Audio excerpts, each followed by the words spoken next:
mask on? That is completely up to you, sir. All right.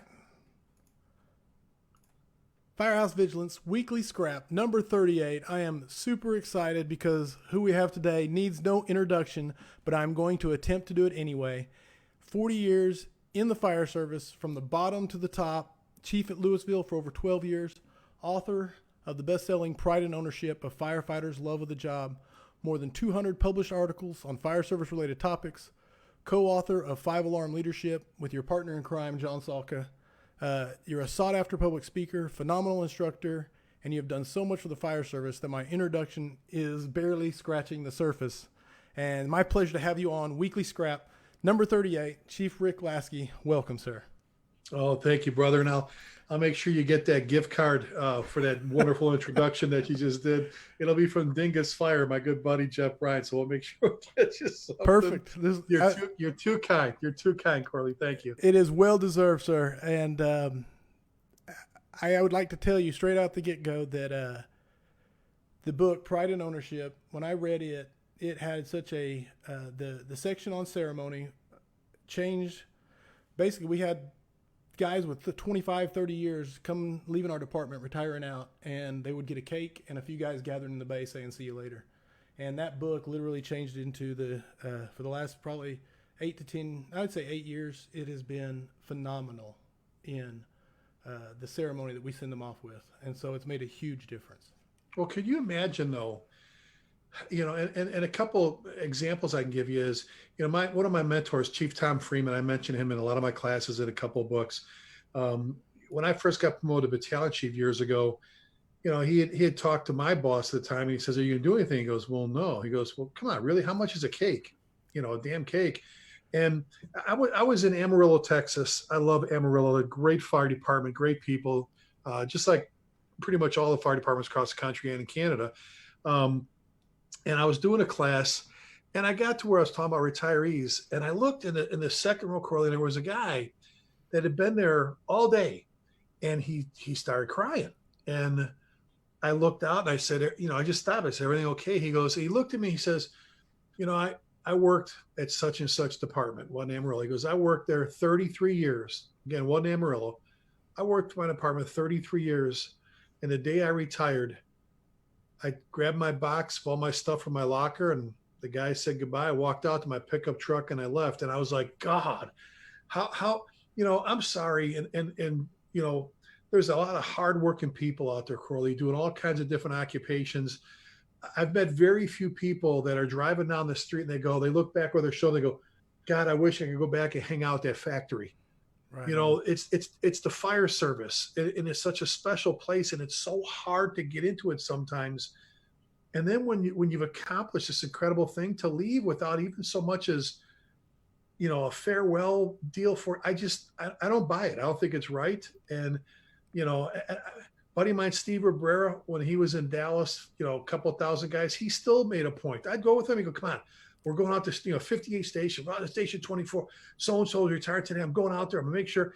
Here's a guy that's got a ton of things going on. Over 2,000 people work for him, and he still made a point of getting out to the firehouses for those things. And I don't know. I just think it's a shame to let some of the people that have done what they've done to make the fire service what it is, just walk out like that. No, it was powerful. And like I said, when I read it, it was a gut punch to me. And so just one small testimonial of the difference it's made for me personally. So I want to say thanks on that. To everyone watching live, if you have questions for Chief Rick Lasky, please don't hesitate to put them in here.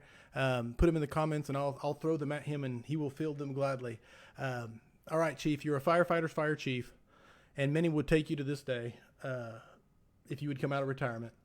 But I know it's hard to encapsulate. I know we could go down a deep rabbit hole, but try to encapsulate the bedrock of what you are from your 40 years of learning and everything else. Is what made you who you are.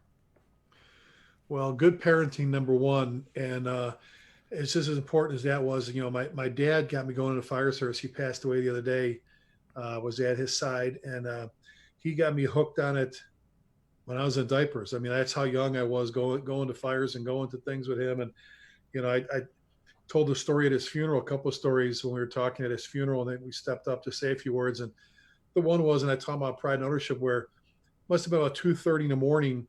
Uh, this is back when they brought their gear home with them. We're out southwest side of Chicago, in the suburbs, and the tones went off on the old Plectron. And I heard him in my bed. I'm a little guy, little guy. And I go flying down the stairs, out the door. I jump in the back of our station wagon. I crawl underneath his bunker coat. He comes out, jumps in the car, goes, blue light going. We get to the call, and it's not probably the best of neighborhoods. He takes his boots, he pulls the coat off, and he goes, holy, and Right. so he drags me out of the car, Corley, over to the pumper and leaves me. And he's like, don't you ever do that again.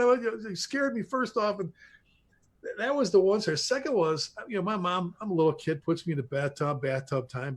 And I'm in there and playing with my toys. And I start, doing firefighter noises. And I just sat there and I started doing, the rooftop siren noise. I just did the whole, and I did that. And I hear the door close and the car go. And I'm like, not a big deal. About 15, 20 minutes later, he's standing in the bathroom door with a cigar in his mouth. And he goes, they're all laughing at me. I drove all the way to the firehouse, and there was no damn call. Stop making that siren noise with your voice. So, for me, good parenting, and then for us, and I guess in any occupation, what made it for me is good mentoring. I was fortunate to have been surrounded by some great mentors. Chief Jack McCass and Chief Tom Freeman, Chief Eddie Enright, friends like Chief Tommy Shavino, Chief Ray Hoff, all these people that as I was getting ready to step on a landmine, they pushed me off to the side. Or if I did, they helped me recover from it.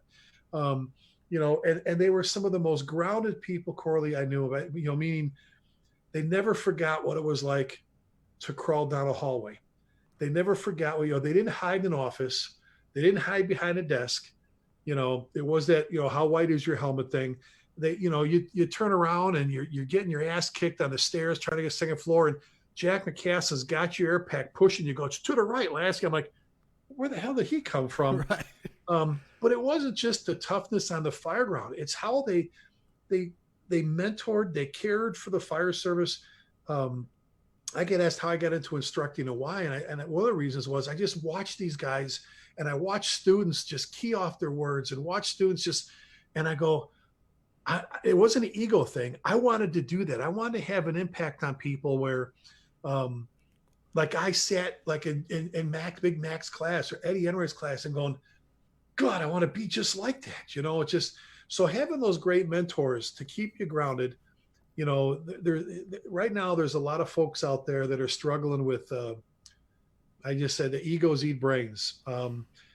Social media has allowed people to get on there and I don't know how. I mentioned on a show once before how you can post something, a statement with a picture of you that says, I'm extremely humbled and honored to receive this leadership award from the Kiwanis Club for their lunchtime. I was the guest speaker, which is a ritual they do. Well, no problem with you saying I was honored to be their speaker, but how are you humble taking a picture of yourself? A friend of mine told me, he says, you know what, the egos eat brains. I just think every now and then, pretty much for me every day, you got to make fun of yourself. When you start reading your own newspaper clippings, you start taking yourself so serious. Me and my best buddy, John Salka, say it all the time. We're nobody. We're just a couple of firefighters that love the fire service. We love hanging with firefighters. We love going to dinner with firefighters. We love visiting firehouses, sitting around a kitchen table. And I think that's probably the best way to stay grounded. Never forget where you came from. We were all there once. We were all nervous the first day we walked into the firehouse, scared out of our drawers, you know what I'm saying? Right. And there's always that new guy or gal coming in and he or she's going, God, I just hope I don't get bullied or picked on. I hope somebody just shows me the way. Cause this isn't about making sandwiches or delivering pizzas. This is pretty serious stuff we do, No, absolutely. Dude, I love it. Hannah Elliott asked this question. What do you consider to be your biggest career accomplishment and why? My biggest career accomplishment. Just to put you on the spot. Thank you, Hannah. Yeah. Thanks, Hannah. I guess the biggest career accomplishment was creating the Saving Our Own program. I lost a friend of mine and I was teaching incredible institution, University of Illinois Fire Service Institute, one of the oldest fire schools in the country, great people. I cherish the memories, all the years teaching there. But we were teaching everything, Corley and Hannah. We were teaching. I was teaching tactics and strategy. I was teaching instructor 1 through 4. I'm a big hazmat geek. I love hazmat. Teaching hazmat. I was teaching paramedic school essentials. Teaching search. I'm a truck guy, right? Right on. So teaching ladders and 4th century and all that, and live burns and yeah, to just anything I could do. I was just eating it up and teaching it. The one thing we weren't teaching firefighters how to save firefighters. And I'd have a class of like 35, and this is back, 1990, and I'd ask the questions: how many people here have practiced, saving rescuing a firefighter? 3 hands would go up. One of them actually did it. The other one was the one they said, "Hey, Corley, lay down and see if they notice you're missing that guy." And the other one was lying. And so after a friend of mine got killed, I went to my assistant director, Jim Straseski. I said, "I got an idea for a program." I was talking to my buddy from FDNY, Sal Marchese, about this. A program dedicated solely to teaching firefighters how to save one of their own. It's called Saving Their Own Techniques for Firefighter Rescues. And from there, the first 5 instructors I was the lead. Ray Hoff left us unexpectedly after surgery several years back. Ray was the best man at my wedding. His wife, Barb, was my wife's maid of honor. Ray and Bobby Hoff were the Backtrack brothers.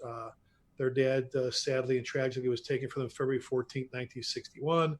Brother Tom holding, their dad's helmet, that whole thing.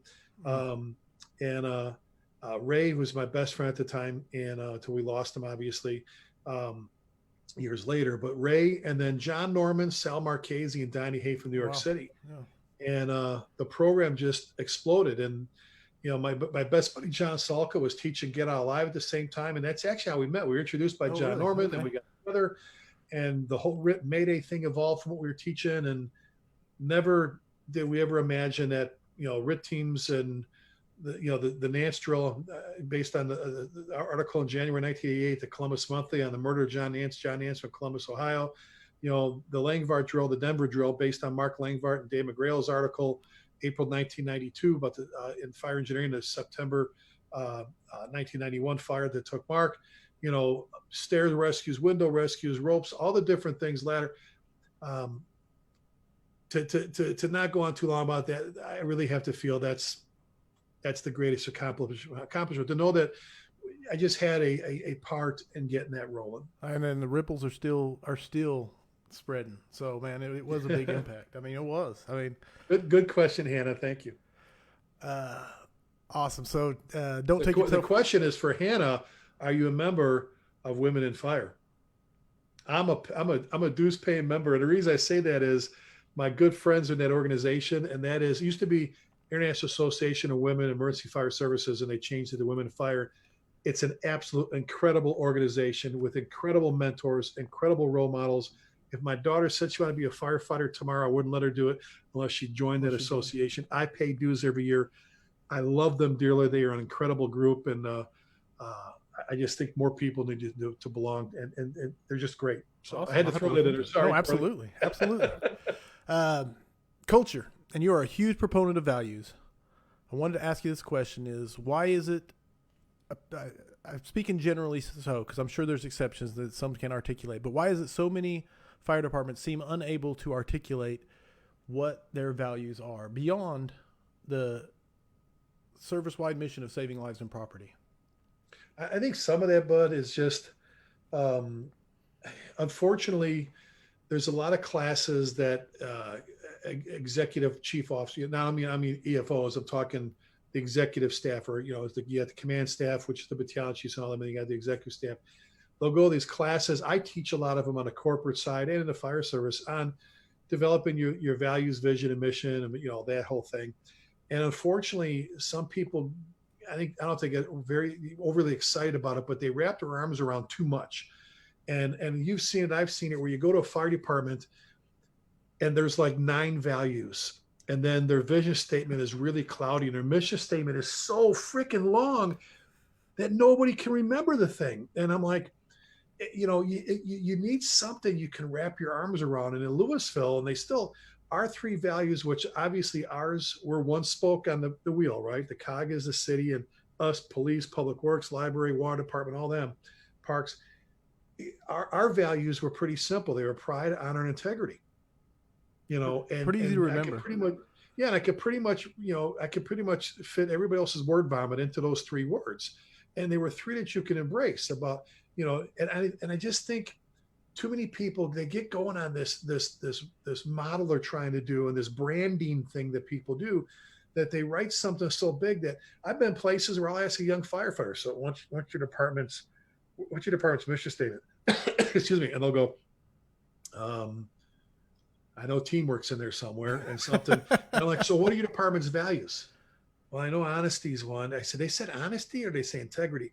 And so I guess that's probably the biggest challenge is there are so many places they don't have realistic, a set of values, vision, and mission. And that's what it is. I tell people, if you took a shovel and you dug down the board to bedrock, chink, and you went chink and you hit bedrock, those are your core for your viewers. Those are your core values. That's why they're called your core values. That's everything you stand on. It's the very foundation that you stand on. And depending on what you're standing on, what you have as values, will allow you to build on top of that. And as you crawl out of that first level, you're crawling past words, but like you're getting to like your character, which is built by your integrity. How honest are you when nobody's looking and all that. So you got that. And then you get to that word honor. Are you a person of honor? Do you do honorable things, all those things? And the last thing, like it says, that pride, not the pride associated with arrogance. I'm talking about the pride associated with ownership, that I own this town. I own this city. This is my firehouse, my engine. That's my captain. Right That's on. my partner. It's all about that passion. But if you can't articulate that, if you can't get your people to buy into something that they don't think is realistic, or that they're like, really, this is the fire service.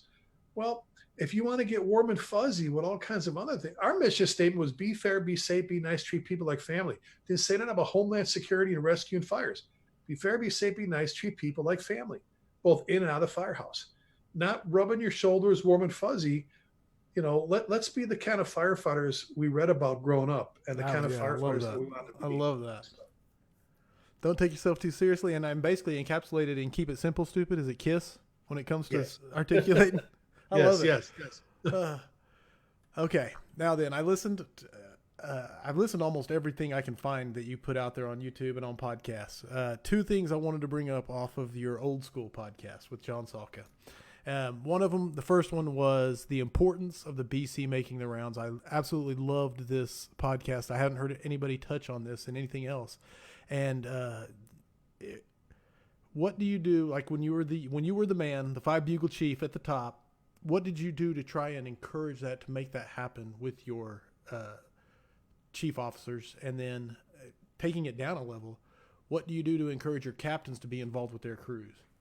Well, dealing with the BCs, my predecessor, Good Boss, was using a model a little bit of giving a lot of administrative duties to the BCs. And there's a lot of places, so I don't need all these extra assistant deputy chiefs. I've got BCs. They're not running fires all the time. I'll give them more work. And the more you saddle them down with the administrative duties, it gives them less time to do the shift stuff. So when I got to Louisville in 2000, I met with the BCs and I kind of had them walk me through the day. And I go, okay, number one, and this is a talk for another show. If I ever show up at a fire and you're sitting inside the car, we're going to have a talk. We'll have enough chiefs there. Someone will be sitting in the car drawing pictures with the Crayola set, but I want you out running the fire where you can see it, you can hear, see, see what's going on, so on and so forth. The other thing is you're going to make rounds. We're going to get you out. And, a lesson I learned from Chief Eddie Enright, retired after 38 years of Chicago. What I mentioned before, incredible man, incredible mentor, loved by tons of people, great fire officer, firefighter. When I used to ride out with him, he was in the 3rd Battalion before he got promoted to Deputy District Chief. We'd make station rounds and he'd walk in, and the guys would he said there's going to be a cup of coffee on the counter on the table. Okay. That means either, hey, Chief, how about a cup? Because they don't have a cup of coffee, or they want to talk about something, And we'd make the rounds. He'd walk in, talk to the lieutenant, talk to the captain who was there with the guy, whatever he had to do. And eventually he'd mosey over, and this is before the computer log. He'd walk over to the journal. He'd take his finger, he'd start at the top and make sure everything was in order. They were all up to date. And then he would sign and date at a time when he was in there. And I said, what do you do that for? He goes, well, first of all, we're supposed to do this. Secondly, it allows me to make sure the company officers caught up with everything. Should be journaling. Nowadays, you do that electronic Right. signature on the computer. Um, and we talked about the importance, which I believe so much in. Making or having your BCs make those rounds kills off, first of all, a lot of the rumors. Oh, The yeah. guys and Yeah. gals are at the Firehouse. We mentioned Hannah was listening. Hannah and Corley are at Firehouse 7, and they're like, okay, Salka's going to be here today. I don't know what time, depends when we get you, but when he gets here, we'll ask him, because this is bull. I heard this is going on, and Right. get there and they sit down and they got their comment. Where did you hear that? No, that's not true. I was just with the chief. That's not true. Or it gives you a chance to really sit down and develop your people. It gives you a chance to meet with your captain, lieutenant, and kind of do some mentoring for the firefighter. You get to see where people's strengths and weaknesses are. Who's in the uniform for the day? How they're drilling. If you decide to stop by, well, it's drill time. To make sure they're drilling, and just you sit back and you just kind of observing to see who the all stars are, who needs the improving, who's working hard, who's ducking work or Right. whatever. Right. It gives you a chance to see if the firehouse being taken care of. John mentions that the one time he had a BC with the battalion commander, 18th Battalion, the Bronx, and one of his counterparts, when the guy, came in and said, when did they put that spare engine in 88's house? When did they take it out of service? He goes, like 6 months ago. Right. 6 months ago. He goes, when's the last time you've been in the firehouse? So there's so many things that you can pick up on, from sizing up your people, how they're drilling, how the firehouse looks, killing off rumors. A cup of coffee. I used to love when I was, just being able to sit at the kitchen table and talk tactics, a strategy, talk about the job they had yesterday on C shift and some of the challenges they faced. You know what I'm saying? Yes. And just, what's coming up next. I think when you don't do that, I know I had a firehouse. They call themselves the Alamo. They said they're the last outpost. They don't see anybody out there ever. And I'm like, God, how horrible. What kind of message that send you guys where the shift commander can't even make it by the fire? So I told my guys, I don't care if it's midnight. You're going to go by the firehouse. You're going to make your rounds, hit every firehouse. If you have to run in, stop, say, look, guys, I'm dropping off the mail. Everything good, blah, blah, blah. And take off. I understand that, but you're going to make your rounds. I don't want you going just to your favorite firehouse. Right. Because that's Sure. how you get right. Catch that echo chamber. Exactly, Corley. You end up with problems festering that you could have taken care of by being the boss, being the leader that takes care of stuff. And real quick, if I can, before we move off this one, there's I see these memes a lot on social media about, a boss, the boss leader thing. A Sure. boss yells at you, a leader rubs your shoulders. A boss tells you, I've worked for great bosses and I've worked for horrible bosses, and I've worked for people, so-called leaders, who couldn't find the word leader with two hands, a flashlight, and a CNI dog. You know what I'm saying? Right. Don't get hung up on a word. Be a great boss, be a great leader, take care of people, be involved, get to know them, know their lives, know their strengths, know their weaknesses, make those rounds, kill off the rumors. You're the morale siren. The captains, lieutenants are the coaches. You're the morale. You're coming around, and you're the GM coming down from the booth to talk to the head coach and the assistant coaches. Don't waste that opportunity. Oh. And you can take off on any tangent you want. You can stay on any topic you want as long as you want. I'm just giving you free reign, because I could sit here and listen to you preach it all day. Killing the rumors, man. Just that one facet of all that you brought up could take care of so many issues of the culture.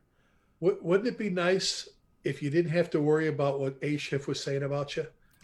Or what C shift, you know what I'm saying? Wouldn't it be nice if you we all have our food fights, so we're a family, Sure. But wouldn't it be nice and just, 90% of what you hear is usually just a bunch of BS sometimes, or it's so exaggerated that, so if you're a BC, make the rounds, kill off the rumors, know your people. If you're someone you don't get along with, what a great way to either fix it or hell, make them feel really uncomfortable until they decide to grow up and you're going to work as a team. Just don't run away from them. Take care of it. Be a boss. Oh, and the telephone game that exists in the fire service, it puts a ladies' sewing circle to shame. I mean, it's amazing how much a story can morph. It's unreal. So, The other podcast that you guys did and I loved was We Come Second. Absolutely, that might be my favorite podcast that I listened to from you two, and mainly it was on the leadership side of things about how the leader comes second to his men. And you could talk on that as long as you would like to. And then on the fire ground, that all shifts and we all come second. So go ahead. And I guess that, that whole started, we've talked about that for the longest time. That I think somebody counted in one of our company officer academies. I think we said it, I think one academy, like 43 times they counted over 3 days that we said your people come first. Gotcha. Somebody at the end came out and said 43, Chief. You said it 43 times, you and Chief Salka.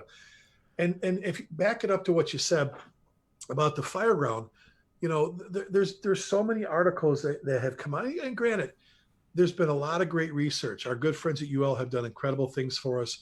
If you're not paying attention and have an open mind and you're just living over there in the corner like a mushroom, sure. Well, we all know what you need to grow a mushroom. Okay.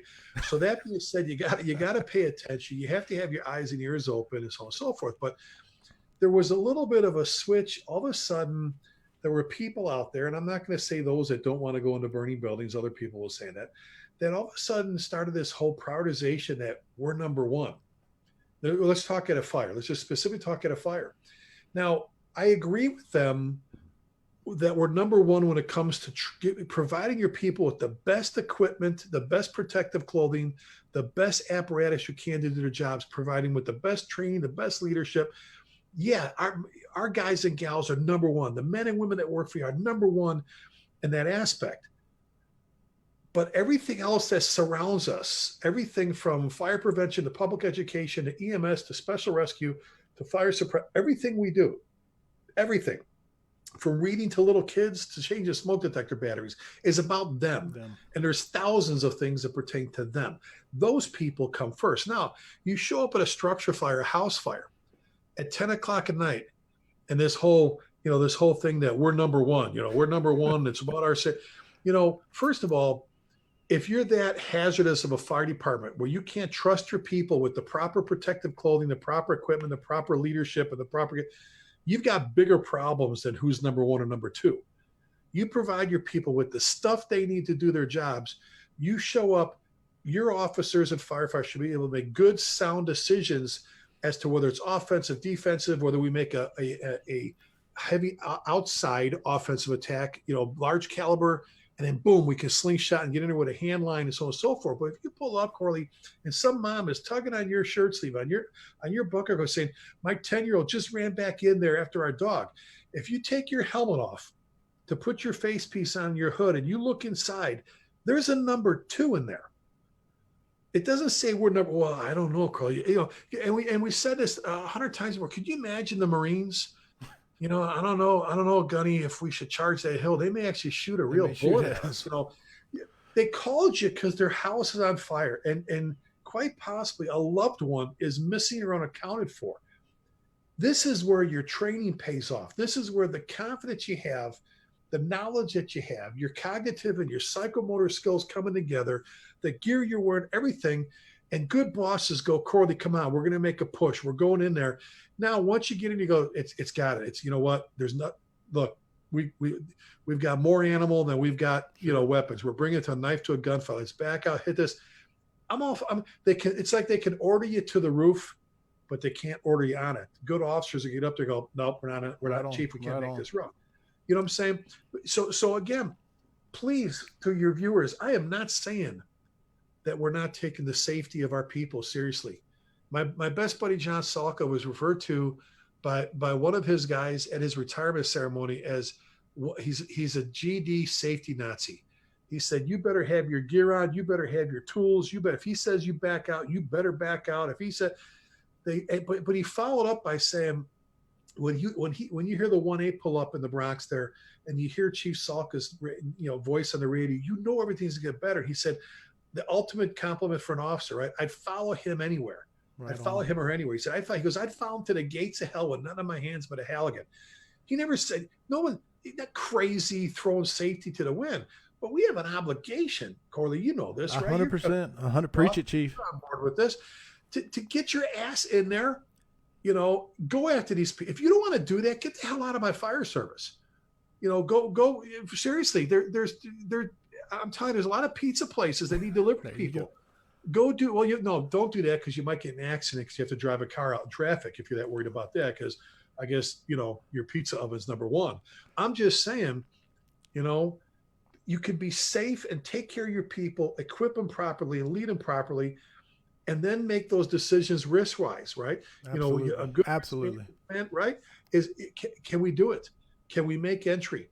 Is it again? I'm not saying you run in there commit suicide, but we have an obligation to God. We just ought to shut our doors down. That no one's saying be stupid and make dumb decisions and go do hazardous things and all this. My buddy Ray McCormick said this a lot. Ray. My buddy Ray McCormick just retired, Lieutenant FDY. Great guy. God, 10 years ago we're teaching together. He goes, Ricky. He goes, you know how many fires there are in this country? If you go to NIFRS, and not every agency reports their stuff to NIFRS, by the way, just under 40,000 fire departments in the United States. Look at how many structure fires are reported a year, according to NIFRS. And then look at how many firefighters are actually injured and then killed. He goes, I don't like the injuries. I don't like the deaths. So we should always be working very hard to keep those numbers as low as we can. He goes, but we're not doing that bad. No, it's a pretty good ratio, right? Man. Yes. Look at how many fires. So, on the fire ground, at emergencies, you've got to have a good risk management plan going. Okay, real good. Are we going to be able to do this? Or not going to be able to do this? But you have to take everything, like I said before, wound it up, and make that decision. But golly, man, I mean, the number one part with us, like I said, starts back in the firehouse and with everything else we've done, and making good, solid decisions, not allowing craziness to happen. But those people out there, man, the little kid in the bedroom or the grandma on the second floor. I bet you they're not even. Could you imagine telling them, well, we're making a number in our helmet that says, you're number two. You're number two. So that's it. Now back it up to what you said about our personnel. I kind of mentioned already, as leaders, as lieutenants and company officers, as senior, and I want to mention this to the senior firefighters out there. You play, oh my God, a vital role in the progress, the reputation, and the successfulness of your fire department. Don't ever sell that short. A senior firefighter gets more stuff done for the company officer, sets the tempo. So you, the lieutenant, the captain, the driver engineer, those battalions, that everybody has a hand in this whole number one, number two thing. All right. We should all be doing everything we can to take care of our people, lead from the front, have values in our lives, have that mentor, do everything we can to take care of our people. Not see it to like everybody. You don't have to. No one said you have to like everybody at the fire service. We've said for years. I had a guy, Timmy Brock, used to say a long time ago. Guy, when I was a young firefighter, he says, "Why do we always have to wait to get along? Why do we always have to wait for a good fire to get along?" And it's like, all right, we don't have to be buddies, but this is pretty serious stuff. Right. And the number one, number two thing for some people that want to run that down the road the opposite way, I'll just say to them, we're going to agree to disagree. Again, 100%. Safety comes first, but not sending no suicide missions, but 100%. Yeah. We're here for them. Exactly. Okay, I'm going to catch you up real quick. Hannah said, "Thank you, excellent response. I'm not a member currently, but thanks for the suggestion." So she'll look at the. Michael Snodgrass rang in and said, "Freeing your bosses of administrative tasks so they can be available for building crews. Great point." And then Hannah came back and said, "Chief, you've brought up mentorship numerous times. Would you mind sharing more of your thoughts on that? Like, how is it best to find those people and create that relationship with more experienced firemen, all for the purpose of learning?" Well, I think, people ask here when we talk about mentoring, I'm not trying to push a book here, but there's a section in our 5-alarm leadership book about mentoring. Who makes a good mentor and why? Why do we mentor? The attributes of the mentor, what's accomplished, and all that stuff. And again, that's like an hour presentation just in itself.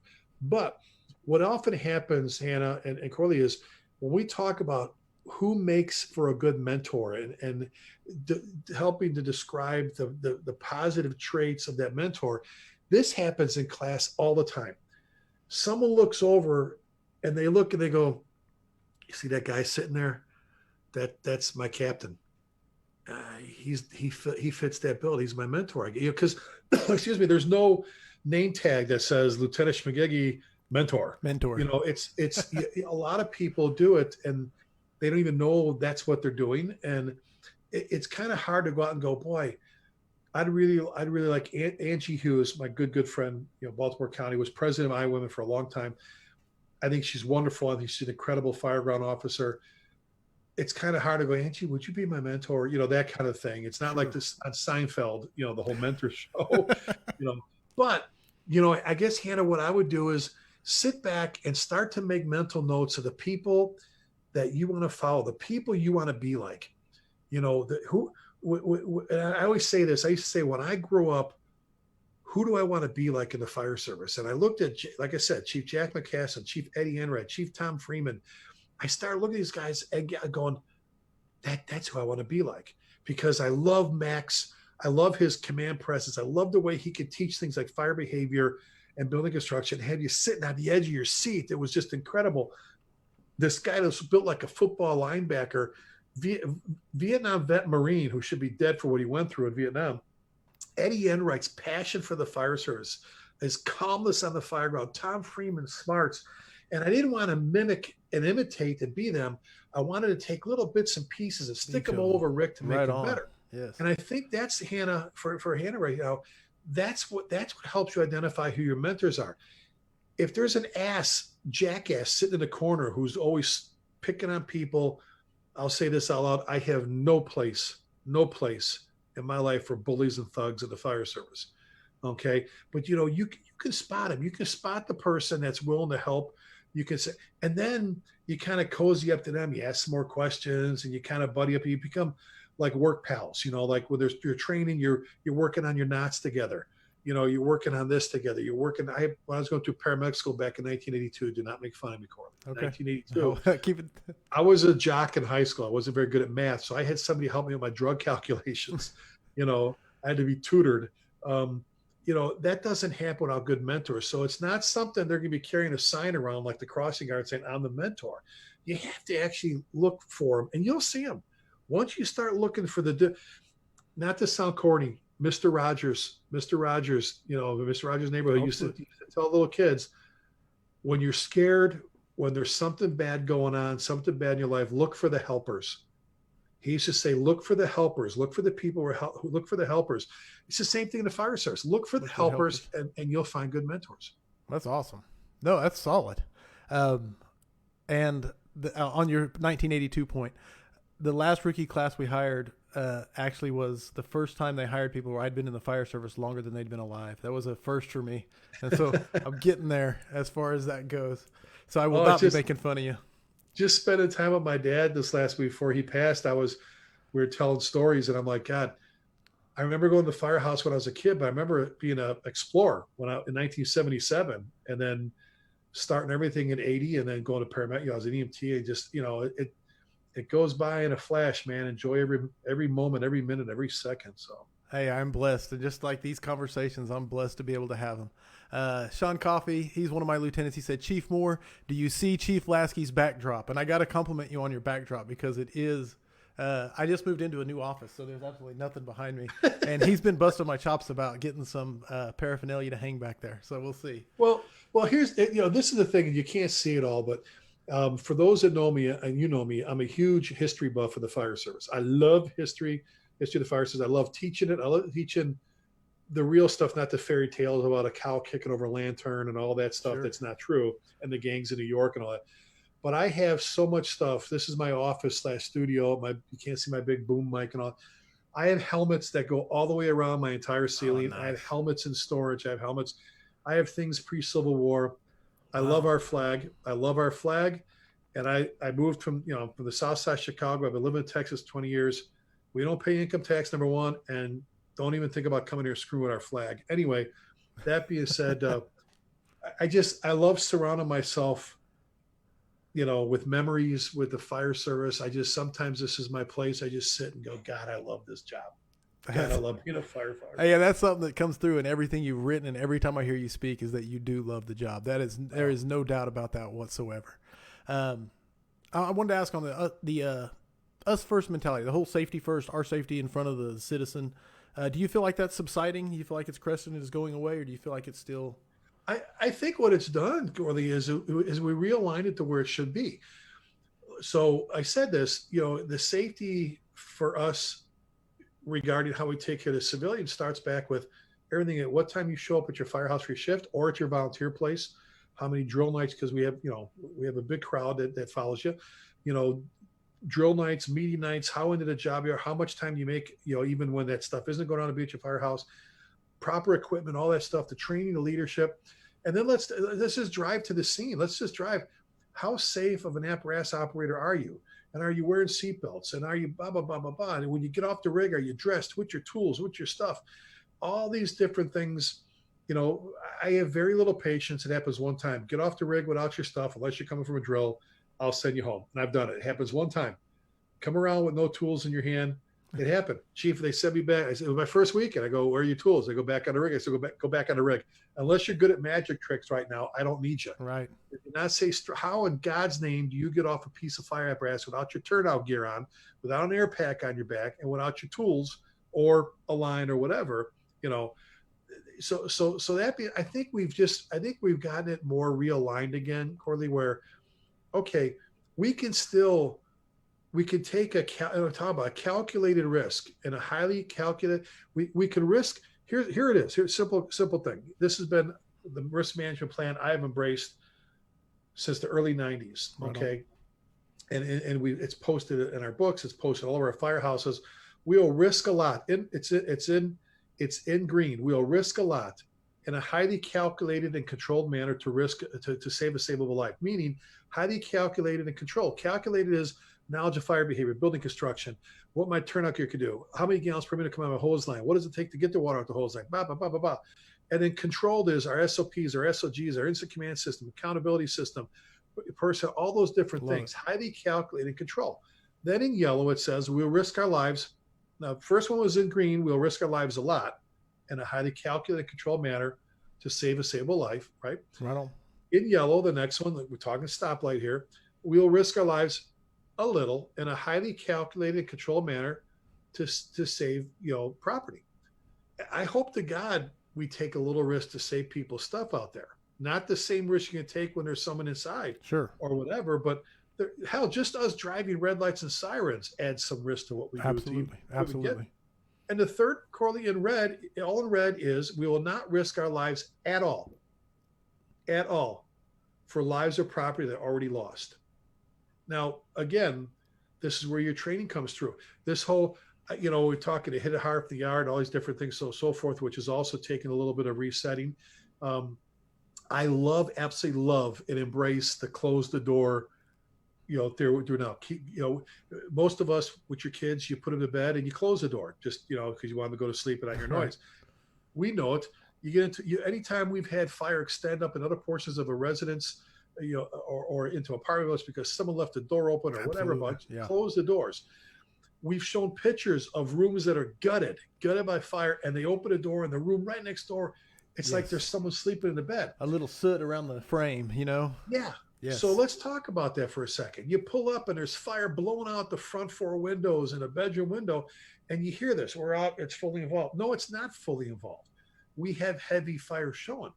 We go, I used to say for the longest time, we go every year in October and we lie to little kids and we tell them, if you hear the smoke detector, if you smell smoke, you crawl out of your bed, you stay low, because that's where the fresh air is, the best air is. And you get to the door, you feel at the back of your hand. If it's too hot, you don't open the door, and you wait, because who's coming to get you? Right, we're coming to get you. The firefighter. Well, let's wait though. Hold on. Wait. So we pull up, and I've got, again, I think you've seen that reset as well. If you don't know how to make a decision regarding whether you should make an offensive attack, an interior offense, because there's an interior offensive attack and there's an exterior offensive attack that gets you to where you can make it in. Let's just say offensive or defensive, you should not be riding in the front seat. You shouldn't have any trumpets anywhere on your body or ride in the front seat. If you can't make that decision as to whether you should or shouldn't, you can't make it any clearer than that. That's pretty, absolutely. Yeah. Know your job, and know the risks you can't take and the risks you should take. Keep your people's best interests at heart, but know there's people out there that are counting on us. And I like the term you used earlier, the slingshot, the offensive exterior attack and slingshot and right inside. I love that term. Well, how many times you pull up and somebody let me hit the second floor with a deck gun real quick, or 2.5. Let's slow it down a little bit from the outside. Give us a chance. Hell, they were throwing buckets of water back. I have leather buckets, 4 of them in my office right here, from a long time ago. They used to throw water then. Transitional attack's been around for a long time. Let's throw buckets of water in the window and let's go. So yeah, hit it heavy from the military. Boom, boom, boom, boom, boom, boom with the big guns, and then they go in and they work it and creep and finish things off. I did like that slingshot. I like that. History and tradition, these seem vital, and you've touched on it just with your background and your fire helmets and the leather buckets. History and tradition, these seem vital to your leadership vision and style and passing it on. How do you propagate that? Is it just strictly through the storytelling and because it's important to you, it's important to those around you? You just said it. You said, I was just say, if they see it's important to you, if they see you value our heritage, people are throwing away our heritage. They're throwing old stuff in the garbage. I'm looking right now at a one of 2 actual Hugh Halligan tools I have. They're not bars, they're Halligan tools. I've got the probe. I got my probe bars. I got all my tools where I can see them. The first one I got was a gift from a friend of mine, Chris DeLizio, lieutenant retired from the FDNY. I love Chris. He was one of Chief Salka's drivers for the longest time in the 18th Battalion. Chris, a great firefighter. The second one, I was teaching, and I came out, it was break time, and I looked at the back apparatus floor, and there was a pallet with old hose. If you've ever seen, if you haven't seen an actual Hugh Halligan tool, go to my YouTube channel, Chief Lasky. It was a Periscope presentation. It's on there. Scroll back, you'll see it. And I show both bars. If you know what I'm talking about, you'll always recognize one, Corley. You know what I'm saying? You see it, you go, God, I ran across the bay. Holy shit, and it was kind of rusty, which you can clean up. I go, what are you doing? They go, oh, we're throwing all that stuff. I said, no. This needs to be hanging on the wall of your firehouse. And this is a Halligan tool. Oh yeah, we have. I said, no, this is the Halligan tool. This is Chief Hugh Halligan. By the way, he was the battalion chief, the 18th Battalion. My buddy John Salka. Right, I did not know that. Yeah, so a Hugh Halligan, and you can look at it because it's solid lava, but you look at the fork and the tines, and on the bottom, is his signature embossed. His signature, Hugh Halligan. Then underneath it, there's 2 initials, a cross, and 2 initials that stands for the glory of God. Can you imagine? Oh my!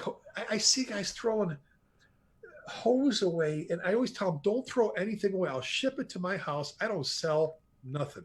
The only thing I've ever quote unquote sold was I had a pallet full of old 2.5 hose of brass couplings, and a guy I know was refurbing his 1924 American LaFrance pumper, and he needed hose. And I said, look, if you'll pay me for the freight, what it costs me to ship it to my house and to ship it to you, you can have it. As long as you don't sell it, if you're going to restore the rig and put it on display, I'm fine with it.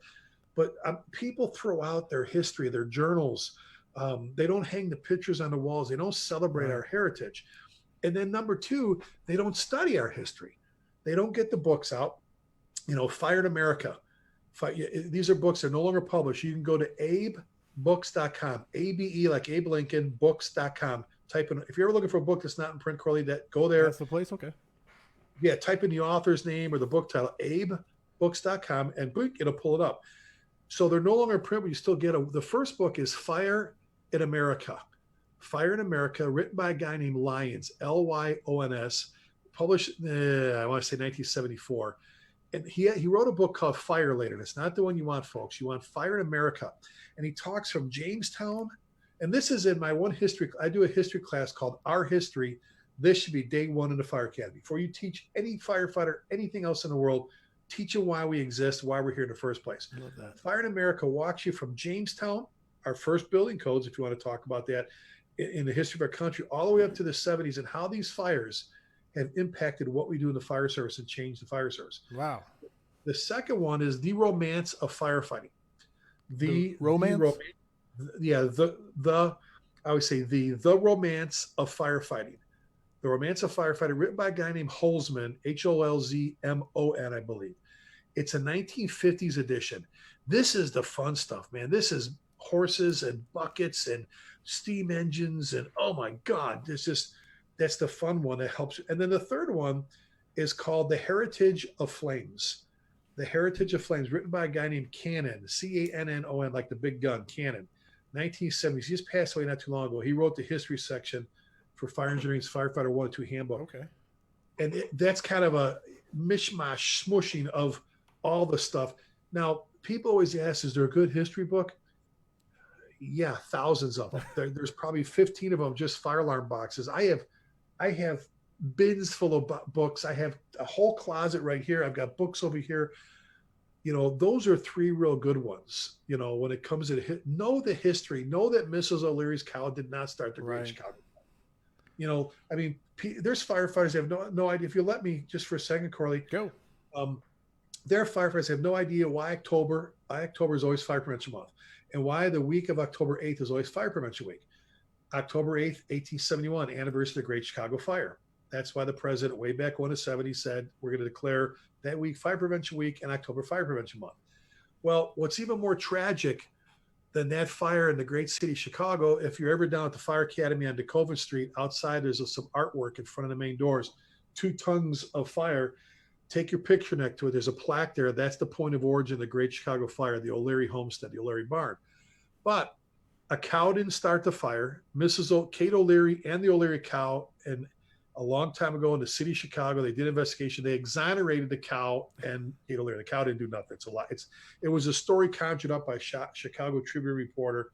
It was fake news back in the 1800s. Anyway, there was another fire that same day, Corley, that people aren't aware of. The same, not 10 years later, not 10 months, the same exact moment in time, 100-something miles north of Chicago, Peshtigo, Wisconsin. If you go to the Google, I always call it Google. If you go to Google and you Google the Forgotten Fire, it'll come up, Peshtigo, Wisconsin. Over 2,000 people were killed. Great Chicago Fire killed 300 people. Same day, 2,000 people died. We don't ever talk about it. That's why it's called the Forgotten Fire. No doubt. So if you understand that, then you understand why. Everything we do is because bad stuff's happened to people. Everything we do is because something significant happened. The whole reason we do fire drills in schools, there were lots of school disasters. Our Lady Angels Catholic School Fire, December 1st, 1958, 95 fatalities, 3 nuns, 92 children. So next time you go to do a fire drill at school and one of your young firefighters says, I can't believe we're here doing this BS drill, right, hammer her back and show them the memorial page and say the only reason we went is because of little kids. The reason we have codes in place in a public assembly, or let's back up, theaters, Iroquois Theater in Chicago, 600 fatalities. You look at the Brooklyn Theater in New York, the Rhodes Opera House in Boyertown, Pennsylvania. The reason we have codes in place of public assembly, social clubs, Coconut Grove with 400 fatalities in Boston, Beverly Hills Supper Club in Kentucky, Happy Land in the Bronx, 2 blocks from John's Firehouse on 48 Engine. When you nursing homes, the reason we have codes in nursing homes, Kate J. Memorial in Missouri, burned to death all those nursing home patients. And that week, the governor changed the laws in that state regarding nursing homes, and the rest of the country followed suit. When you look at hotels, you've got the Weinkauf in Atlanta that was a catalyst. There's always a tipping point. Okay, no more of this from now on. Hospitals, the Cleveland Clinic fire, when the X-ray film created the cyanide, killed the patients. Penitentiaries, Ohio State Penitentiary, 320 fatalities. Wow. On and on and on and on. And then there's firefighters that have no idea. You ask them, so what do we put in natural propane gas as deodorant? Because it's natural state's odorless. Well, let's say we're captain. Well, yeah, why? To make it smell. No, that's not the reason. Why? Well, that's not the reason. And I'll say it was a tragedy that we forget about. New London, Texas, March 18, 1937, East Texas, New London Middle School, brand new middle school. There was a gas leak. It was called green gas because it had no odor to it. A worker started a tool up, threw a spark, blew the school. Google Texas school for your viewers. Google Texas school explosion. Killed 325 little kids and their teachers. And 2 weeks later, Texas legislature passed a law saying to put mercaptan in natural propane gas, the rest of the industry follows suit. So the next time you go on another BS gas leak, right, bring them back and sit them on the memorial page. So that's just a smidgen, Corley, of you want your people to embrace our heritage and the history of the fire service. Let's talk about that first. And then in there, talk about why we do right before I went on the air with you, I sent out the policies and our steps on how to do a wedding down, a ceremony of a new rig and pushing it in. And then you get into the fun stuff. Why is there red lights in the front of firehouses? Why the 4 5s at a funeral memorial? Why? I guess that's me. I want to know. Tell me why. I You can know, I can tell you this, that there is no doubt that it is important to you, because I am not afraid to say when I don't know something, and there was a ton of stuff you just told me that I had no idea of. So, well, but there's guys with seriously, you've been doing this a long time. There's guys with 40 years that don't know why we exist because no one ever shared it with them. So we need to sit down and have the tactic strategy talk, but let's talk about why we're here, I you love know, that. and how we got to where we're at so you can truly embrace it and care about what you're doing today. I That's one of the reasons I love doing this. I get straight from the horse's mouth some of the best stuff ever. So Or it's the awesome. horse's ass, I guess, you know. Whichever way you want to say it. Like you said, I love that part where you say always be able to laugh at yourself. Take it That's full it. circle right back to the beginning. All right, I do this thing called 5 questions for firefighters. It originally started as just one question, which was what's the number one issue facing the fire service? But I felt like that was kind of negative. And so I've turned it into the 5 questions for firefighters. So, are you ready, Chief? Sure. All right, here we go. Number one is, what is the number one issue facing the modern fire service? Number one issue is us wrapping our arms around, I guess, two topics: cancer prevention and mental health awareness. The fire service has finally gotten to a point where we can say it's okay to not be okay Right. and to ask for help. It doesn't mean you're a weakling, doesn't mean you're a coward, doesn't mean there's something wrong with you. It's not normal for a firefighter to see what they see. And we're finally to a point where we have systems now where you're not made fun of, you're not, you know, looked Oh, down yes. on, that it's okay to not be okay. Number two is we finally have gotten to a point where we're paying attention to the carcinogens in our gear from fires in our rigs. Now we went again, the fire service takes things way A little too far overcorrection. and then brings them back. And it's like, you know, clean cabs. Well, that works great in Florida. 2/3 of this country has a winter. So when it's 10 degrees outside, where am I supposed to get undressed out of my bunker gear? And what am I supposed to put on to get back to the fire? I mean, what I was saying, I think we're two great ideas away from figuring that whole clean cab thing out to where it works for everybody. But I think the biggest right there, if those two things, you have to couple them together: mental health awareness, cancer prevention. That's where we're at. Definitely turned the corner on the mental health awareness here in the Yes. last. Yes, I think so. Number two question: what is the thing you are most excited about for the future of firefighting? Say the first part again. I'm sorry. What are you most excited about for the future of firefighting? Oh God, to see what we're going to have for apparatus, tools, and equipment. Think about this. I already talked. Go back in time to the 50s, to the 20s, and those firefighters back then. That steam engine that the horses used to pull. That was the most current, State of the art. coolest, most current, freaking. I mean, golly, thing they ever had. Right on. And then I just think in my years going, God, I remember this. Remember, I used to ride tailboard, and now I look at what we have: thermal imaging camera. I have my own thermal imaging camera, my own tick right here in my office. Okay. Oh my God. To see where the fire service is going to be in the future is a wee bit overwhelming sometimes. Because you know why? Because firefighters, I'll say it, I'm very partial, are some of the greatest people, most progressive people I know. They're always coming up with new ways to do stuff and better ways to do things. I love it. Third question: best rank position to be in the fire service? Best rank, I just say it's firefighter. You know, the best officer position was captain. Okay, chief of department, great. The job can suck. I'm telling you. You know, the guy. You know, no matter what. I mean, sometimes you're damned if you do. You're damned if you don't. Right You know, on. just deputies, assistants are nice because you always throw it up one, throw the blame up one more level. The buck got one more level to go.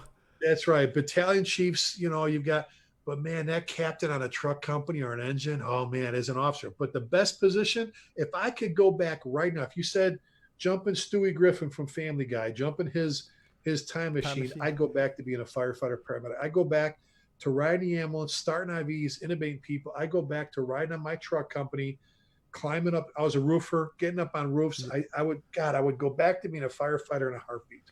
Nice. Perfect answer. Passionate answer too. Number four, this could be a long. Best advice you ever received? Worry about the things you can fix, not the things you can't. That's it. Best of, whether it's an officer or a firefighter, Tommy Schervino. Oh my God, the My Saw guy. When I tell that My Saw story, Tommy's the one. He goes, I mean, I'm Italian, Polish, which means I have a real bad temper. I forget what I'm mad at, but he's the one that told me a long time ago, Ricky, worry about the things you have. Don't worry about the things you have no control over. Worry about the things you can fix, not the things you can't. We waste more positive energy in the fire service on things we have no control over. Worry about yourself. Be the best firefighter. Be the best person. Be the best wife or husband, mom or dad, son or daughter. Be the best firefighter you can be, the best at what you're doing. Doesn't matter if I haven't got promoted to lieutenant yet. Well, if it's in the cards for I will. Be the best at whatever level you are, you know, but worry about the things you can fix, not things you can't. Again, you talk to most people that are all stressed out about things, and you go, okay, so what let's talk, break it down. What do you have control over this? Do you have control over that, your chief? No. Do you have control? I had a young firefighter, went off and on, but he's like, and then my chief did this, and then my chief did that, and then my chief, and I finally, when he got done, this is like a 10-page email. I swear to God, it's a true story. 10-page email. I replied to him. This is what I replied after he got done. Any advice you think to be great? I said, remind me what rank you are again. He said firefighter, and I replied to him, kill him. And he replied like 2 minutes later, excuse me, Chief Lasky, and I said, kill him. Now, I don't want him to kill his boss. My whole point was, you're a firefighter. He or she's the chief. You can't unpromote him. You can't unelect him. I don't know what else. You know what? Worry about, I hate that, stay in your own lane, but worry about your own self first. Then you can start worrying about other people and all the rest of stuff. But that's it. Worry about things you fix, not things you can't. Best advice I ever got. Yeah, I love it. And if people follow that advice, they'll find that they affect more stuff as they do it. And exactly. So it's exactly, a Corley. self-feeding monster. All right. Final question of the 5 questions for firefighters. And it's heavy fire and tenable space. Would you rather be assigned to the nozzle or first in the window on VES? First in the window of VES. Now, my buddy John Salka would be screaming at me because he's an engine guy. I was going to say, you're a Trekkie, right? So it is fun. It is fun being on that nozzle, man. First of all, I'm a truck guy. I've never seen a firefighter beat a fire out with pipe holes. I've seen some guys try. And as John would say, there are guys on ladder trucks that don't even know if fire just carry fire hose. And we go back and forth with this. But sure. The rush you get, the adrenaline rush you get, let's just talk VES, not VEIS, but VES, crawling in, making sure that the floor is good, getting to the door, isolating the room, making a searching. Let's just talk searching above the fire. Oh God, just making your way down a hallway, listening, looking, when you can, but listening to hear if you hear anything that sounds human, making a door. Corley, I'm going in, man. You got the door for me. I go quick. All right, we're clear. Oh my God, it's the ultimate rush. Nothing can match. That's a great answer. Hey, every one of your answers was passionate. I think that might describe you. I don't know about that. It's because I'm wearing my Chicago White Sox shirt. So I will ask you this: best place to contact you. I know right now with the coming out of the COVID and everything that the 2020 has thrown at us, I don't know when conferences are going to ramp back up and things like that. But best place to contact you: book a class, order a book, anything you got going on. I guess the catch-all would be the website is as simple as Pride, all spelled out, prideandownership.com, or just shoot me an email. I try to keep things simple. It's chieflasky@gmail.com is the best way. We're booking, anything that was all but 4 classes out of like 35 have all rescheduled for the fall or after the first year. And there's some new stuff. We're doing a ton of things. We're always honored to come out. It's an honor to come out and visit and share. But prideandownership.com or chieflasky@gmail.com are probably the 2 best. Perfect. And I'm going to get down to Louisville and I'm going to get a tour and a history lesson on a lot of this stuff in your office and around your place. So, perfect. Chief, I cannot say thank you enough for being a guest on Weekly Scrap number 38. It has been a pleasure to have you on. I could sit here and talk for hours, but I can't say thank you enough, man. You know what? And I'll just say this. I'll end with this. You have no idea what you just did for me. Being able to visit with you and with your audience, if you will. Like I said, I lost my dad. My dad's funeral was Thursday. I needed an adrenaline pump, and tonight you did it for me, brother. And I can't thank you enough. You helped me more than you could ever imagine. I appreciate that, Well, of pal. course, Thank my you. condolences and everything, and I'm glad you were, and I'm everything. So, I'll, You got me fired up, dude. good Got me deal. out of a funk. I'm glad for that. Hannah closed with, Chief, lift up a bucket to the camera. I'd love to see it. Sean Coffey said, ask Chief Lasky if he will sell me one of those buckets. I'm sure he will not. He already No. said he doesn't sell anything. No, if I could lift one up, they're over here. The reason I can is I say next time we have to have a movable camera. I have all kinds of lights, red lights, blue lights, beacon rays. I've got twin and I actually use them to put all my stuff on over on this one side. Right on. So I'm looking at them. They got fire extinguishers on them. Three. I have one of those gigantic. It's a federal beacon with the four big beacons. It has a siren underneath it. That's on top one of them. They're painted up really nice. But sorry, Hannah, but I'll have to dig them out next. But I'm looking right at them. I need to have a camera, like I said, I can move around. You could just do a tour and then give a history lesson on each thing, each story. Thank you, Chief. Thank you, everybody, for the questions and comments. Hope you enjoyed it. Chief, thank you for coming on again. I can never say thank you enough. I feel so blessed in this to get to talk to so many people, fire service leaders, and I'm humbled to get to do that. And so coming up next week nothing next week. Next week is 4th of July, which means Happy Birthday, America. And the week after that, Frank Viscuso, and onward and forward. For everybody watching, thank you so much for watching. I hope the tone stays silent unless it is burning. Chief Lasky, thank you again for coming on. Thank you, brother. Thank you, everybody.